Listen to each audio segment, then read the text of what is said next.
Late again. Not as late as last time, but even so. Doesn't matter. Let's get into this. Okay. I want to get these Cloud of Darkness lasers going, but we're not going to be able to do that for free when they're like this. So we're going to... Do you guys remember this call ability? When's the last time you've seen this shit? That character. I'm an Italian? I haven't seen her in ages. Speaking of characters that you don't see very often, I have to give a special shout out to Mitch on YouTube because she is the reason that I'm actually here running this stage this way. She ran this team, but instead of Cloud of Darkness, she brought 7, whom I unfortunately don't have, and I didn't even know she was that good when she came out. And then it was actually, I saw Mitch using 7, and I realized, oh my god, this character is amazing. I really wish I didn't skip. But she utilized 7's whips, her traps, the whole time Aerith is building the gauge. You just seeing those traps going off, going off, going off. She's getting 7 all set up for free, no turns on the count. You guys know I'm a sucker for that, so I have to acknowledge her first and foremost. Her video will be in the description. Vastly underrated player. Go check her out. The run's very good.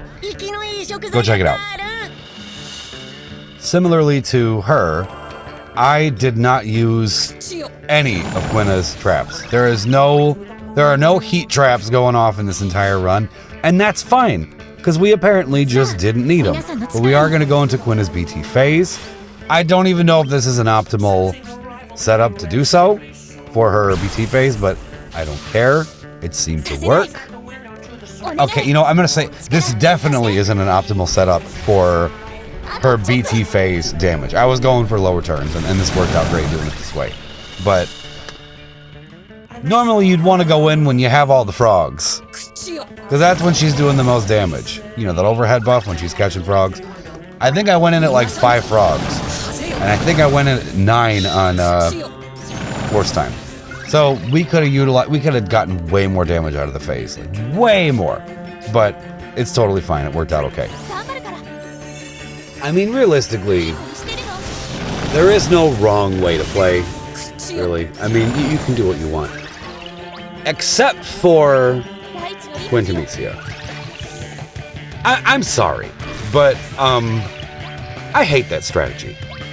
I legitimately think it's the dumbest fucking thing. And look, I get it. People can do what they want. That's fine. And I'm not going to be like, you suck if you do it. Like, it's not like that. I'm just talking about the strategy itself. Okay? I'm not talking about you as an individual if you want to run Quintamisia. For those who don't know what Quintamisia is, it's Quina and Ultimisia paired together. So basically, with Quina's EX buff and BT effect active, Ultimisia you can just press Auto Plus with Ultimisia. And what will happen is, because Ultimisia's EX recharge rate is increased by that 20%, I believe it is, Ulti will just keep looping back into her EX, skill 2, LD rotation, all of that, without adding any turns on the count with capped damage. So basically, what people are doing is setting that up with any random third, like a Freya or a Kane or somebody, to just do more damage in that whole process, setting their phone down, watching Netflix, going to Taco Bell, and then, or going to bed and waking up and being like, I just beat the top tier content, which is stupid as fuck. I'm sorry. If you want to like auto battle for things like farming, I get it. Farming is tedious. The whole point of that is to get resources. Shinryu, though, the whole point of this is to test your skills. It's the highest level difficulty. So what the fuck? Like, really? Really? You're gonna Quintamisia, which is just set up and then walk away, and then share your shit on Facebook, like, check out my clear. You didn't even play. You weren't even looking at the screen for most of it, and the shit takes over an hour. Fuck that. I'm sorry, but no.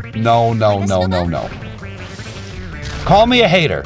Again, you'd be right, because I fucking hate it. I absolutely fucking hate it. But I know there's people who are going to do it and be like, hey, it makes sense. You know, I'm going to do it for Dare to the Fight. It makes sense. Fine. Do what you got to do. I think it's stupid as shit, though. Not a fan. Okay, most of this video is me bitching about that. I barely talked about Quina. Okay. So with the BT effect active, oh, it's gone now. I talked all the way through it. Shit. Okay. Whatever. If you were watching a second ago, eat switches to cook. See, it just switched back to eat when her BT effect is active. And it hits like an atom bomb. Holy shit. It hits really hard. It also has rainbow numbers, re-breaks. Quina's just an all-around great character. For damage, for support. Just really damn good. I might want to run this again and showcase Quina's trap damage. Because it really is fucking meaningful. It's pretty out of its will. So, my thoughts on Quina, fantastic. All around good. Totally unique. She has her faults, of course. That BT effect only lasts for 5 turns. So, there's going to be some setups where you really got to be careful to keep that up. Because, yeah, 5 turns is not a lot for a BT effect. We all thought Reigns was short with 6, and Quina comes out with 5. Like, what are you doing? But look at that. I mean, she's eating frog cakes and shit. Quina has got to be the goofiest Final Fantasy character in existence. Like, honest to God, I'm trying to think of... Give me a character goofier than Quina. Go ahead, I'll wait. I mean, even in... You guys remember the title screen in FF9? You turn on the game, you get da-na-na-na-na, and then you wait long enough and you see the different quotes that come up from the characters, like, you don't need a reason to help people. Zidane Tribal. Like, oh, that's a great quote. And they go through everybody. Quina's is just, I do what I want, you have problem? Quina. Written in, like, beautiful Final Fantasy calligraphy. The most, just ridiculous. And even in the game, like, the end of the world is happening. Basically, like, everyone's about to die. The entire planet is about to be absorbed by some other planet. Everyone's freaking the fuck out. Like, what do we do? How do we get to the bottom of this? And Quina's just like, I'm hungry. But Quina doesn't care that the world is ending as long as she can eat. Ridiculous. Oh, okay. In the spirit of talking about things way after they happen, when we got out of the burst phase, we did not have our summon ready. Thankfully, Cloud of Darkness broke with the lasers in the midst of the Quina burst phase so that she could FR Echo, keep the FR going for free, not add a turn, and just in time the summon was up. It was perfect. Quina and Cloud of Darkness is kind of an odd pairing though, because you want her sometimes to break with those lasers, especially now that she has the FR, so she can hop in front of the turn order, FR Echo for free, no turn on the count, just up the damage. It's fantastic. But Quina is breaking all the damn time, so Cloud of Darkness barely gets an opportunity to do so. And you see that in this run, because we were only able to use one Cloud of Darkness FR Echo. We weren't able to use the other one because, look at the count. We're at 1 left, and Aerith is out of Echoes, and even if she wasn't out of Echoes, she would still have to go before this happens. So, yeah. She's just sitting on an FR Echo that we can't use. So it's kind of clutch right now. Honestly, you know what I should have done? I should have Brave attacked here. Because he might still be alive if I would have. And then we would have had lasers afterwards. Which we didn't get right there. But it ended up being fine anyway. Just fine. Just barely. We got out a 4th time and we still got that 2-turn kill. Wonderful. So that's how I did this.